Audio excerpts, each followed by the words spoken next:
Welcome to episode 8. Today's guest is a biological mom, a foster care mom, and an adoptive mom, and she's going to be sharing her journey with us. Welcome to Confident Motherhood. If you're looking for inspiration, for a place where women are building each other through meaningful conversations, in a definite judgment-free zone, then you are in the right place. Welcome to Confident Motherhood. Hello, everyone, and welcome to Confident Motherhood. I am so excited, and I know I always say that, but I'm so excited to have Katie with us here today. Many of you may have seen her over on our page, like on Instagram or on our blog. She's a foster care mama, and she's an adoptive mom as well, and she's going to be talking to us a little bit today about her journey, and I'm going to give her the mic. So, Katie, without further ado, I'd love for you to introduce yourself. Tell us a bit about yourself, where people can find you, all those little details. Yeah, well, thanks for having me, first of all. Yeah, I'm Katie.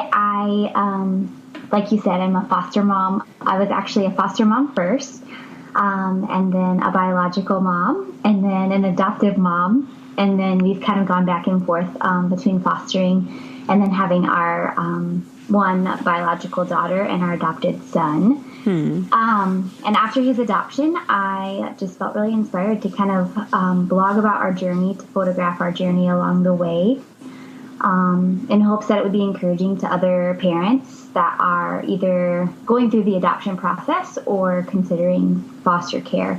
That it would just be like that we would let our journey be transparent, to let others be encouraged just to step out in that journey as well.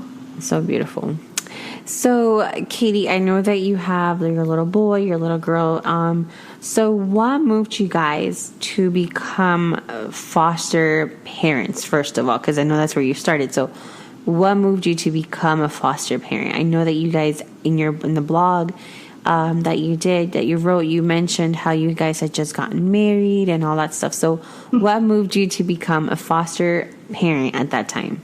Yeah, my poor husband, we were probably like 6 months newlyweds, and I kind of always had envisioned that together we would go overseas and do missions work or spend time in orphanages. I grew up in college doing a lot of ministry work overseas in Africa and spending time in orphanages, and just kind of thought that that was my calling and that was where I was going to be. And after we got married, those things just didn't align. It wasn't that we weren't trying to walk through those doors. We were. It just wasn't happening.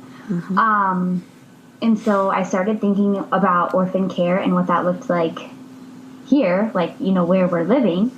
And the Lord just put foster care on my heart. So I started doing some research, and I told my sweet newlywed husband, hey, I think we should be foster parents. And he was kind of like, what?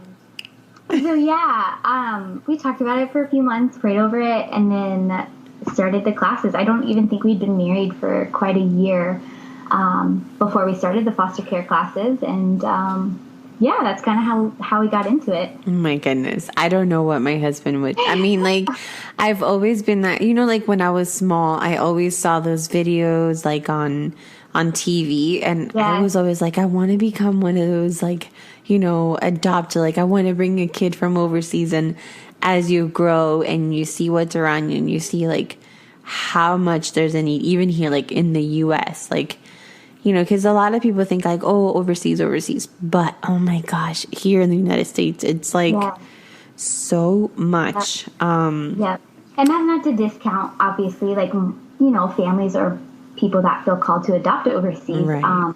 Our calling was just definitely, hey, look in your own backyard. I've got work prepared for you right here. So yeah. That's amazing. So, what is it like to be a foster parent? Like, not just now that you guys have been married for a while and you guys have, your 2 kids. What was it like then? And like, what is it like now? So what was it like in the beginning? What is it like now? Yeah. I think when we first started, we were so young that we had never parented before. So when we got our first placement, he was 12 or 13 months old at the time. And so we were learning how to parent a toddler, which is different than starting out with a newborn. You know, you kind of learn as you go. And with a toddler, you're just kind of thrown into the deep end and you either sink or swim. So we quickly kind of learned how to navigate different trauma behaviors that he was having, learning how to navigate the court systems and visits with biological parents. And to be honest, it was all just kind of a blur. I just remember being in survival mode for the large majority of the time. It was hard. It was really, really hard, but we would do it all again. So that was then. And then how has it been now to be a foster parent? Like when you compare the two, like obviously there's been growth. So how has it been now that you're being a foster care parent, now that you have a little bit more experience, how has that molded you to where you are now? I think it's really changed. What has changed the most has been our expectations. As far as our expectations for the system, understanding that when a social worker says, hey, I'll call you in a couple of days, not to take it seriously. Just learning that the system is really overworked, that everybody that's working in the foster care system has a million things on their plate. And when kids are placed in our home, for the most part, our social workers trust us and they know that those kiddos are safe. So we are always kind of just put on the back burner. So unless we're jumping up and down and clapping our hands and making a lot of noise, our cases just kind of seem to be gotten to, and they are gotten to, which was really hard with our son's case. We were he was our first case. So we were always wanting answers. We wanted to know what was next. We wanted to know how long this was going to last for. How long are we going to be doing visits? How long, is he going to be in foster care? What's our permanency plan goal? We wanted answers for all of those things. And his case dragged on for just over 3 years. Wow. And so I think through that 3-year period, we learned that there's no rushing the system. Yeah. You don't get answers when you want them. And that has allowed us, when we, cared for kids after our son, to just sit back and just to be along for the crazy ride and so I think mostly adjusting our expectations. Okay. Yeah, because the way that I think about it when you describe it to me feels like I always tell my friends that are pregnant, like pregnancy is always like a box of surprises, because where you start, where you end, as far as like, okay, you're pregnant and you're delivering, but like what happens in between, what happens from beginning to end is always different for everyone. It's always a surprise. And I feel like the way that you explain foster care, for me, it's like that. Like that's the way that I put it. It's kind of like a box of surprises where kind of like beginning and you might know the end, but not really. Like it's just kind of like an in-between. Is that what you would say? It's like, I don't know, like that's the way I think about it. Yeah, that's an interesting perspective. I've never thought of it that way, but there's no definite date of delivery or you never know what's going to happen along the way. So that's the way I think about it, because I'm just like, what if I could do like foster care parenting? Like how would that be? Because I'm the type of person that's like, I'm a planner. Like I like to know a lot of things. Like even through my pregnancies, when I was on bed rest for those 30 weeks, I was like, how much longer is this going to be? Like I was always trying to plan ahead. So that's so like, I guess what you're saying, like the challenge of, not knowing, it's so interesting. But I feel like real quick, I want to add something really quick there, because I think what you said is so important, about how you are a planner. And my personality is very much twisted up that way too. Yeah. And when we were first called to foster care, I thought, no way, Lord, like I can't do this. Like I am too much of a planner. I like to know what's going to happen. And I think that the Lord has used foster care to trained my heart to trust him in such a unique and special way that I otherwise wouldn't have been able to learn. So I think for mamas who are thinking like, oh my goodness, I can't do foster care, I can't do adoption because I'm not wired that way. It's amazing what can happen when you just let go and you open do it up anyway. to that. Yeah, it's like it's amazing. And the way that I've seen you, like I've seen a couple of your journeys in such a short time, and I'm just like, wow, like your heart, like for me when I think about it, oh my god, like a new baby, oh my gosh, they're gone. Like I think about like my heart, like how, because I'm the type of person that like I attach, and then so for me I feel like once I make a connection with someone, it's so hard to just kind of detach. So I don't know, I think that your heart just has to be like molded for that too. So oh my god. Okay, so you went from foster care parenting him for how long before you guys decided to adopt, or you saw, because how did you decide that you wanted to adopt?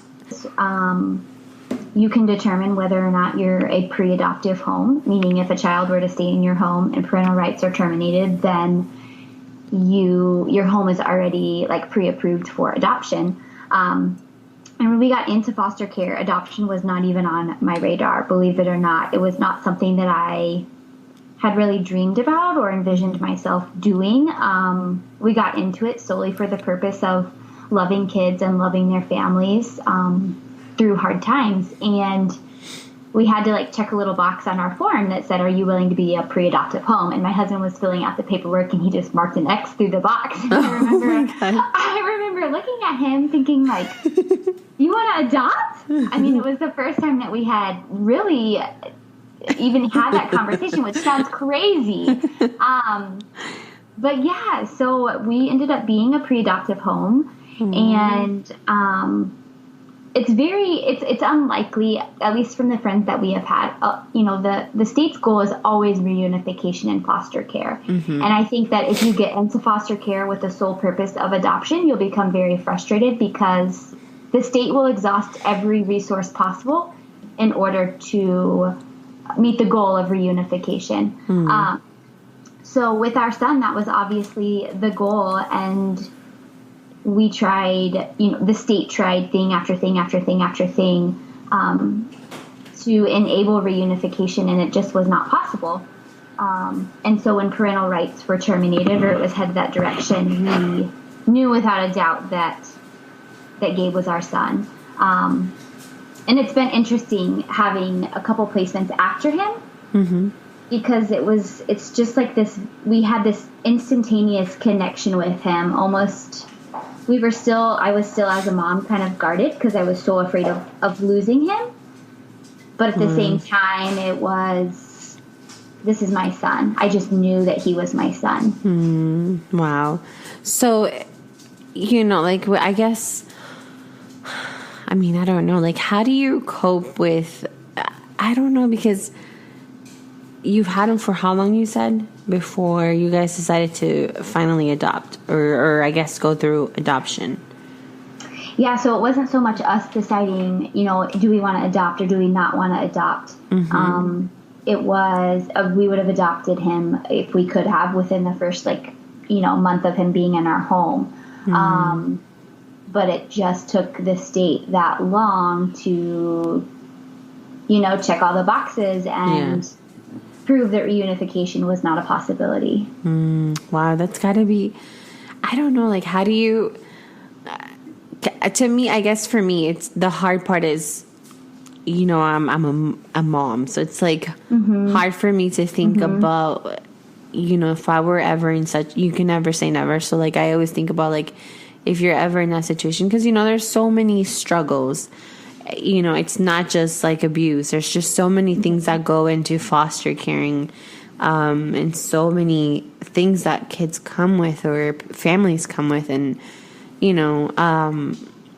for me, I guess I think about like how hard that has to be too, not just for the person that's foster caring and doesn't have I wouldn't say the desire to adopt, but like that open door to adoption, you know, like, because you guys have that. But I wonder, like, how does that change? How does it feel for a foster care parent that, you know, I'm sure they still feel like, oh my gosh, like, am I letting this kid down, or am I letting this family down because I can't do it? You know, like, I think about those things and I'm like, how of a challenge that would be.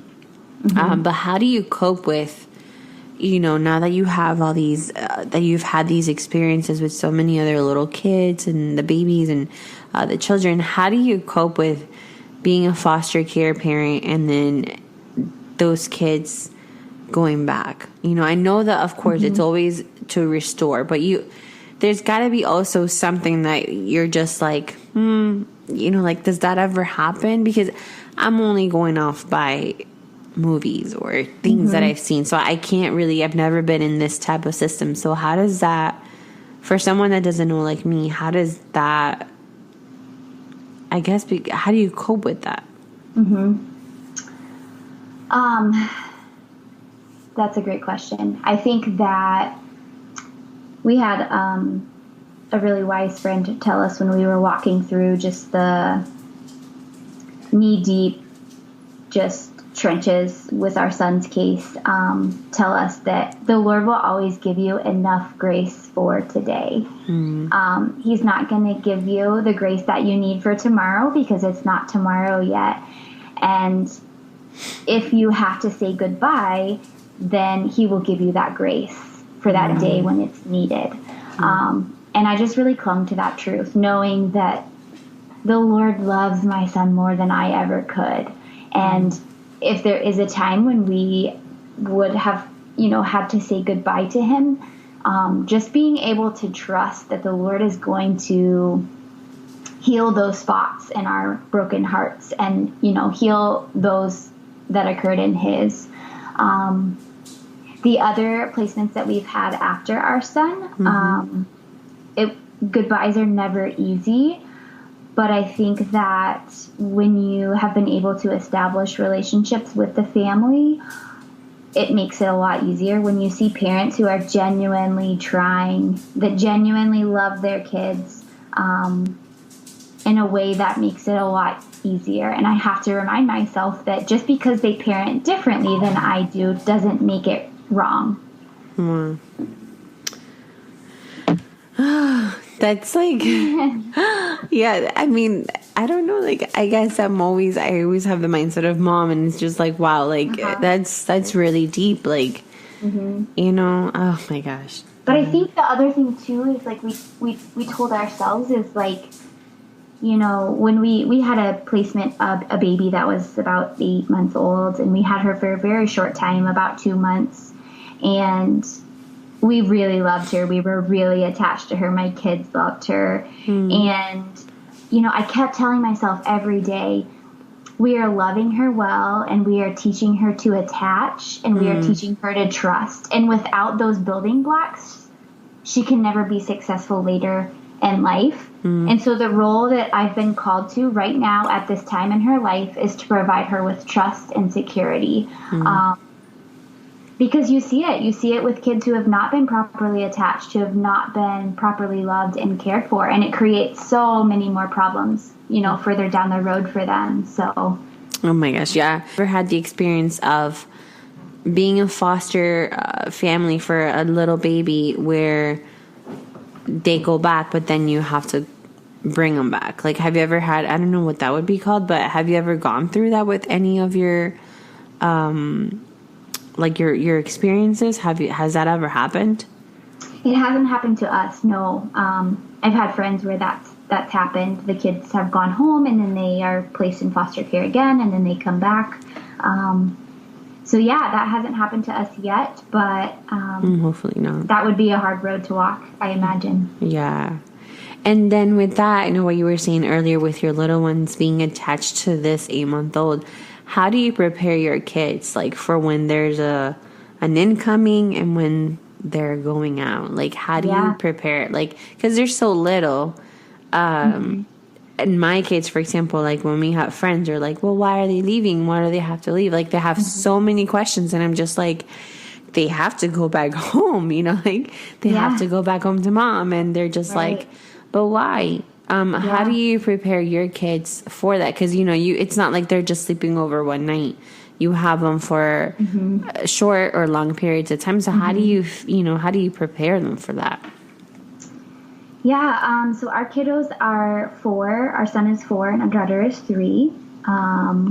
And when we started fostering again, after we finalized our son's adoption, we talked to them about that, mommy and daddy want our home to be a place that is safe for all kinds of kids to come in and out of our home. Because some mommies and daddies need some extra help. And some mommy and daddies have homes that are not safe places for their kids to be in. And so there are some kids that will come into our home because they need a safe place to stay for a little while. And every time before we have accepted a placement, we've always talked to the kids, even though they're 3 and 4, we talk to them and say, hey, there's a baby that is needing a home. Would it be okay with you guys if we, made a little bit more room at the table, if we pulled up a high chair and let this baby come and stay for a little while until, her mommy or her daddy is feeling better. And that's how when the kids go home, we also explain it that, their mommies and their daddies have worked really hard to make their home safe again for them so that it's safe for, them to go home. And for the most part, they seem to understand that. They occasionally still ask about some of the kiddos that we've had. They still talk about them, which is sweet. But yeah. So what is it like after they leave, specifically for you guys, for you and your husband? Because you talk about the kids, but how is that for you guys? Because I'm sure you're like, okay, so the next one's coming. But is there ever like a breaking point where you're just like, I know you talked about the strength earlier, but then is there ever like, what happens with emotions for you guys personally when a kiddo has to leave? Yeah. Well, the first word that comes to my mind is quiet. Our house seems like just so quiet. Just because adding, 1 or 2 more kids on top of ours just creates this whole busy, bustling house of chaos and everything else. And so when that noise and stuff is gone, it's just very quiet. And that's the hardest part to get kind of reused to. But I think just kind of always reframing our mindset with, we've served where the Lord has called us to serve, and we've fulfilled what He has asked us to fulfill, and just resting in that peace and just continuing to pray over those kids even after they've gone home, because we know their names, we know their faces, and we get to pray for them by name. That's so pretty. Like, it's so beautiful to hear that, because I guess, like, the way that I see it quiet, like, I see it in so many ways, because it's not just quiet in your home. You're also quieted, like, within your spirit. Like, it's a time of, like, reflection, I guess. For me, that's the way that I would see it when you explain to me quiet. Like, I think of it like, okay, so it's not just quiet in the house. It's just quiet also to just listen to God's voice and, to what you have to, like, restore in there and get that strength to do it again. But what has been, and I think you mentioned this a little bit earlier, what has been your biggest challenge with foster care? I think mostly working with the system. This system is, in my opinion, broken. It is just so overworked, and just there are not enough workers for the number of kids that are in foster care, and so a lot of things fall through the cracks, and there are not enough people advocating properly for these kids.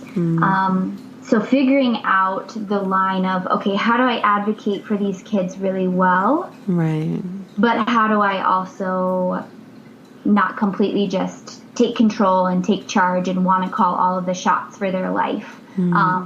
That's a really hard gray area to find. At least it was for me, because I'm very much, no, this kid deserves justice, and, I want to advocate properly for them. So knowing when to speak up and when to be quiet and still was a real challenge for me. It still is. And I think our biggest challenge so far was and we can talk about this later if we get time, but the set of kiddos that we just had that we actually had to give a 10-day notice on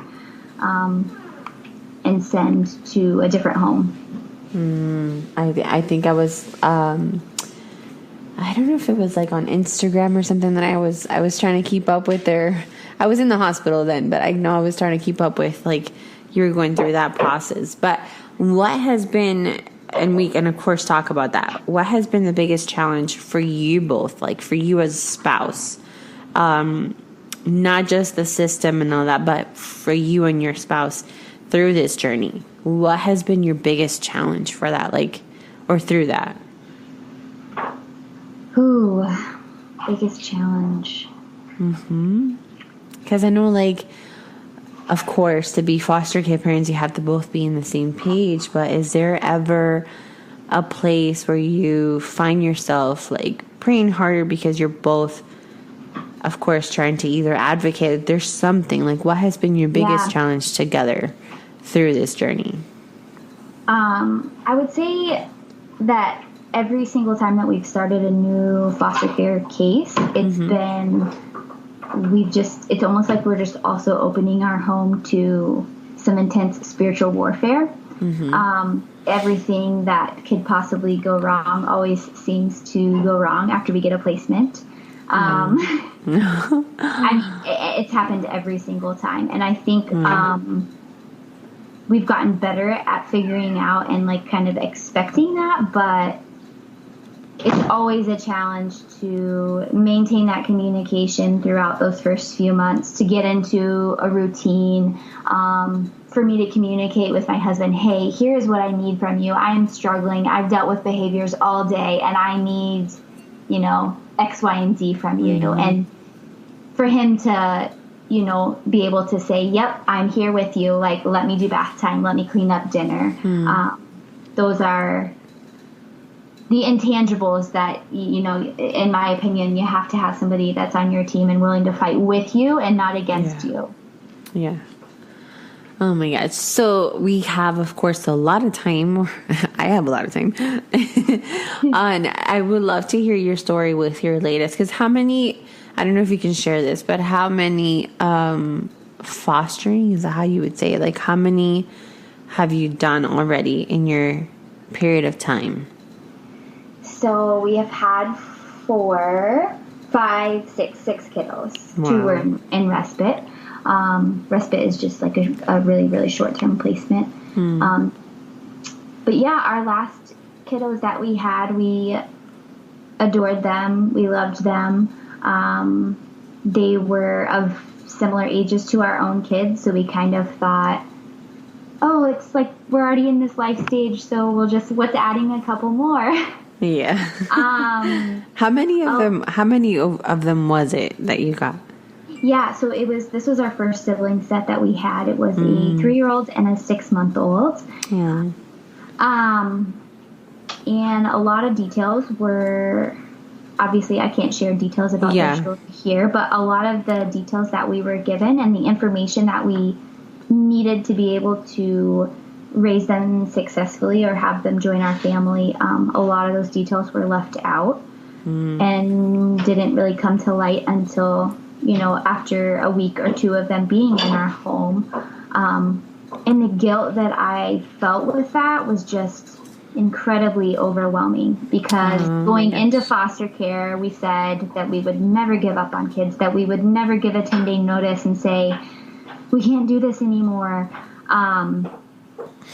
But we also knew that it was becoming really unhealthy for, and this is something I feel like that's so, like, almost taboo in the foster care world. Like, at least a lot of the foster parents that I follow on social media or whatever, they don't talk about what happens when placements don't fit. And I think that that's a real fear that people have, and a reason that they don't commit to doing foster care. But for whatever reason, we knew that these kids being placed in our home initially were a yes. We prayed over the decision. We felt a huge peace about saying yes to them, so we said yes. And then when they were in our home, we thought, oh my goodness, like, what have we done? Wow. Our son that's adopted started displaying a lot of unhealthy behaviors as well. He was really, really struggling. But we just kept fighting. We just kept taking it a day at a time. Weeks went by. We hit the month mark, and we just knew that we couldn't sustain this placement long term. And we knew that the kids that were placed with us needed more than what we could give them.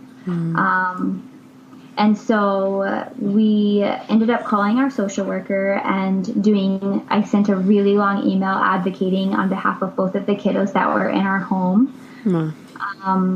And they actually ended up getting placed with one of our friends that had just gotten approved to be a foster parent as well. So That's we so still exciting. get to see them. Aww. They live about 5 minutes down the street from us. We get to do respite care for them, and it has just been like the most beautiful story ever. But I think that being said, we knew that we were being obedient in our initial yes, and so we walked in that in faith. And even when we felt like we were failing, the Lord said, just be obedient to where I'm calling and what I'm asking you to do. And for right now, this is a yes. And for us, we did not understand why it was a yes, because we were struggling so much. And hindsight, we know why it was a yes. It was a yes because they needed to be placed with our friends. And their license wasn't ready or approved yet. So That's it amazing. took that extra month. And so Wow. Yeah. That's so crazy. In all the good ways, of course, because you're just thinking I don't know, but the way that I guess when I think about that, I think about sometimes you're in a place and you're just you come out and something has happened and you're like, if I would have left 5 minutes earlier, yes, exactly. I would have been there. I think about that when you talk about that, because I'm thinking wow, God was just purposely keeping them there that extra time so that they can go to the right home. That's so beautiful, because my heart, I think about it and I'm just would I be able to do something like this? Not just You can. not just because of course, not just because of the time and what they need and stuff, but I also think about my kids, how would they adjust? Because my kids are the type that they like to be very attached. That's just their nature. They're very once they take into someone, I think they just attach to people like that. And they're kind of like me in a sense. And I just think gosh, that would be so hard to part with. But of course, until you start that, you just don't know how things will be. But that's so beautiful. And so you guys get to see these little kids and they're still around. So that's so much fun.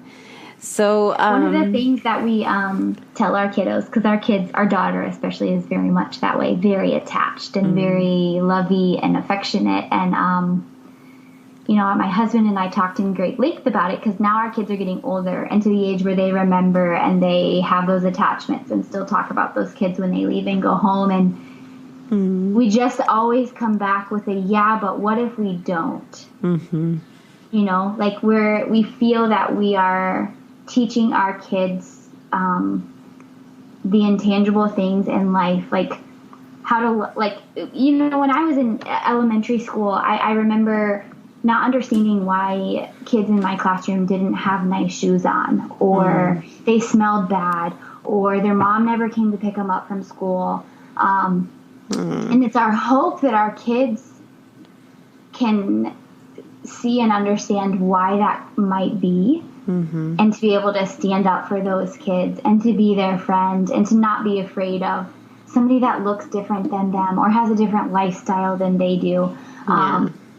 So that's so it makes me want to cry, but yes, because I think about when I was in school, when you're in that age, you just really don't know, especially with all the bullying nowadays, and everyone wanting to be popular, and it just makes you feel and her, I always tell my kids, I don't remember if it was at school. One of my boy, he came home one day, he's like, Mom, I felt so bad because the boys were telling me my hair stank or something like that. And And he sweats a lot. And I was just like, he has this thing he can't control. And I talked to the teacher. She's like, yeah, the kids were just, telling him that. And I did talk to all of them, she said. But that experience, he's only 6. And that was just at the beginning of this year.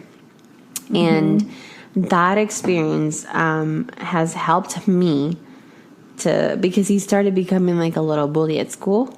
And after that experience, he started going through, I guess it was like a phase of being upset over it. Although he had been we talked to him here at home.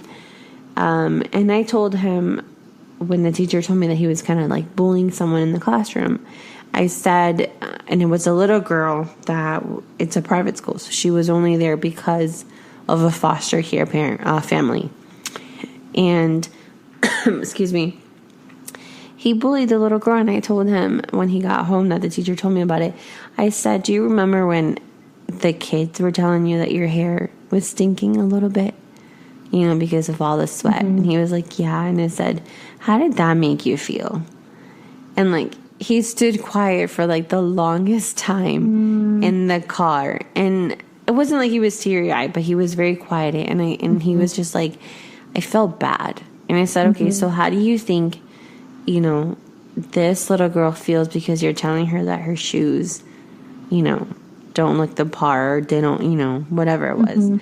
And like, I think at the end of the year, they were like becoming like best buddies in the classroom, because of that. So the teacher had told me, I don't know what you told him, but he's always like against the bullies now, like whenever they're going at it, and it's just like, I think too, kids that experience something like that, they tend to have the heart for that. But it's so nice to be able to teach, because we have, I don't know if you know, but our oldest is 15.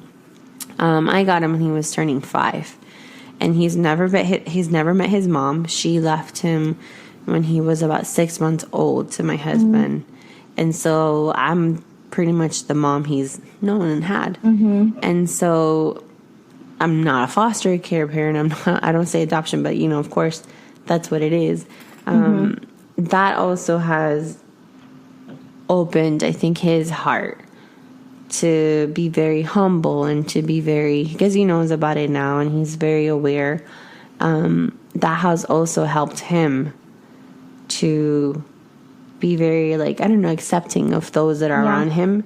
So I think that, being a foster care kid in a home that's a foster home, I think that also just humbles you to accept, of course, everybody around you. So I think you're doing such an amazing job. I honestly, how you tell people, I don't know how you're doing it. And I know that it sounds so, I don't know, I guess I got a place to always say that. But I really don't know. I know your strength is magnificent, because when I see you with a new baby, and I'm like, oh my God, it's so cute. So I think that what you're doing is amazing. It's wonderful. I wish there were more people like that. I have friends. Me too. I don't know. I'm telling you, when I was small, my mom tells me the same thing, she's like, I feel like you're going to adopt.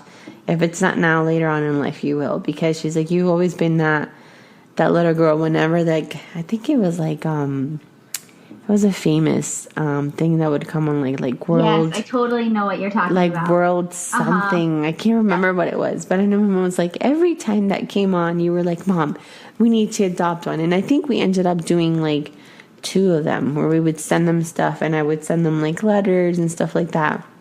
And we have a little boy from Africa that we send to every month. And I think it's I wish I could do more from here for him.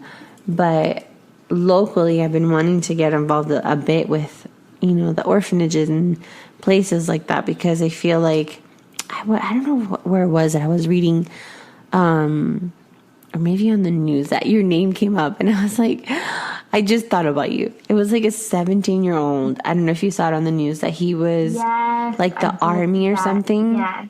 And I just kept thinking, your name kept popping into my head, and I was like, he needs a Katie. I'm like, oh.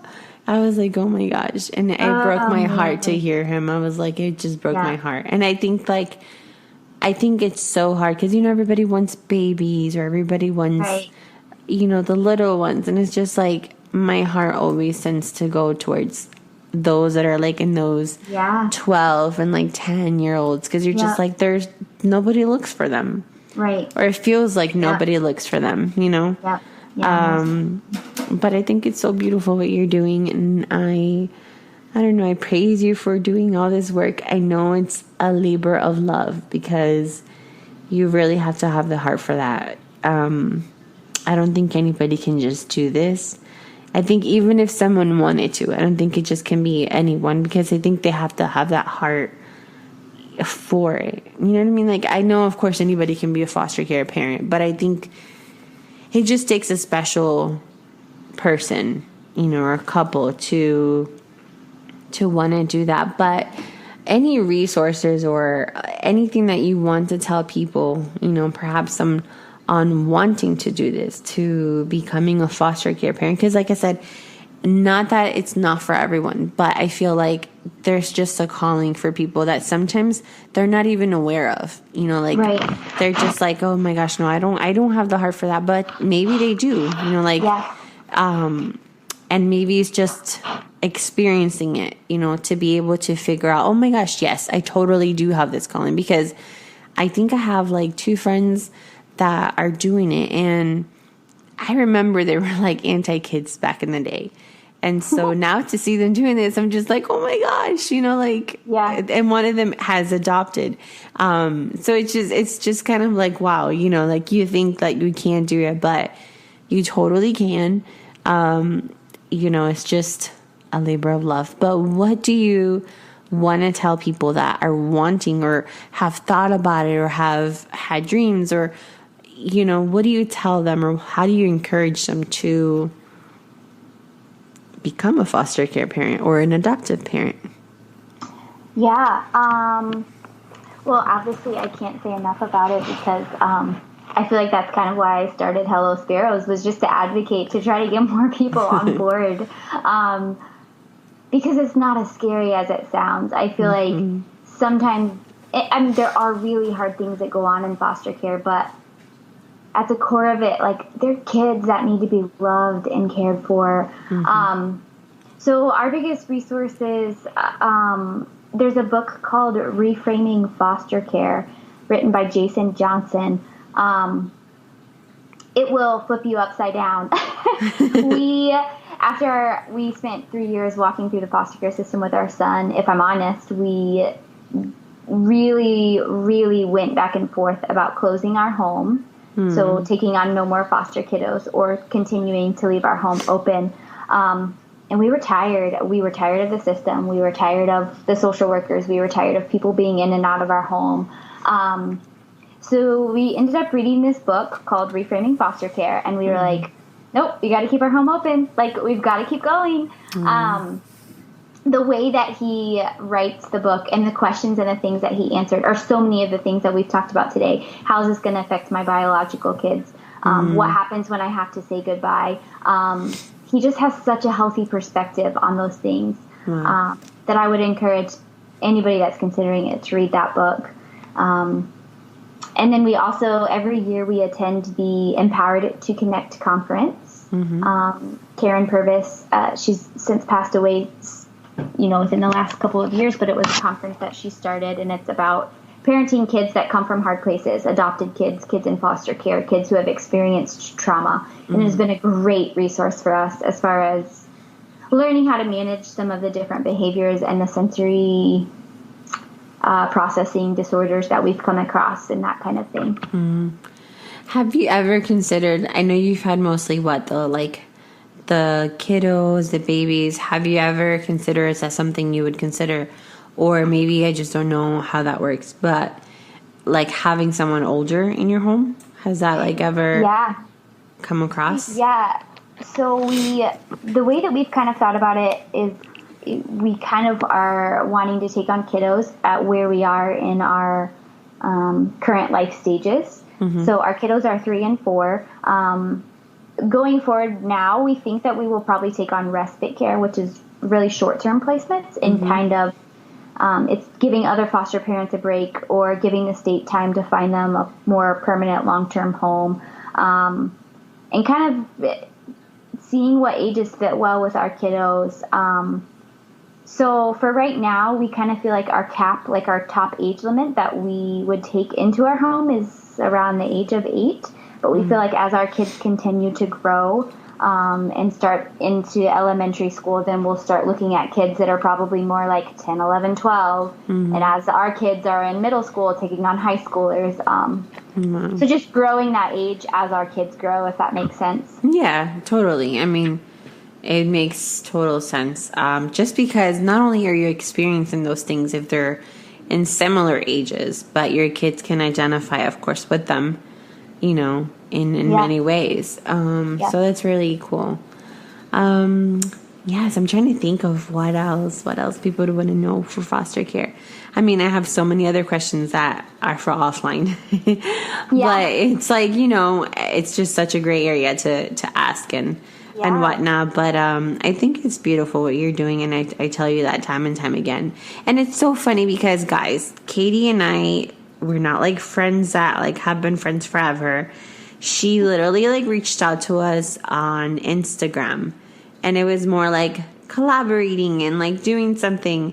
And I normally send everyone like online. I'm just like, go fill out our like collaborations form, and you know, we have a little bit more time to read through them and check it out. And for some reason, I literally like clicked on her message. I don't remember if it was like I went on your Instagram and I had some time and I was checking through it, and I was like, oh, this is so cool, an adoptive mom, or, you know, foster care parent mom. And I don't know if it was like your I know I went somewhere. I don't know if it was your blog, something that I was like, I need to talk to I need to talk to this girl. And I think I told you like right away, I'm like, yes, like I want to collaborate. We have this thing coming up where it's like blogs, and we're going to be doing this. And it's so funny because I think around that same time I had done like a poll on Instagram, and I was asking moms what did they want to see, like to just get a vibe and see what type of motherhood, like moms we have on our platform, because, you know, we were growing and we just didn't know it's motherhood, but there's just so much to motherhood. So it was just like, what kind of audience do we have? And we're like trying to figure all that out. And the craziest thing, we had so many adoption, like moms that are adopting parents. And I was like, oh my gosh, this whole time, you know, I'm talking specifically to moms that have given birth or biological moms. And I'm thinking like, I've never addressed adoption or foster care parents. And I was like blown away by the percentage of parents that we have, or moms that are foster care parents or adoption. And the minute that you started, like, I was like, yes, I need you. And like the minute that you did that blog, the minute you did that blog, we had so many moms like reaching out saying thank you, because someone, you know, I'm sure there's a lot of, I'm not the type of person, I do have an Instagram, but I'm not the type that's usually like looking at all of the platforms, like into everyone in social media. So it's really cool when someone reaches out and opens my eyes to dig into things, because we know we don't always have the time to wear all those hats and go through things. So it's really cool when someone approaches it and we can look through it. And I was just like, wow, like I've never thought of like adoption, like talking about adoption. And I was just like, I need to do this. Not just because we have the platform, but in many ways I was thinking, wow, I've had this myself all along, because technically I'm an adoptive parent. I've had my little one since he was 5. He's 15. He's going to be 16 this week. And I kept thinking like this whole time, I've had this platform where I can openly talk as well about that in my experience, which I've never really talked about, because I've gone through a lot of phases with it, between acceptance and all that. But I was just like, wow, like this is so crazy. Like Katie had to come into my life to like enlighten me on like my own experience and be able to have, moms that can identify with motherhood, between foster and adoptions. I was just like, wow. And it was just like perfect timing. I'm like, God is always like perfect timing.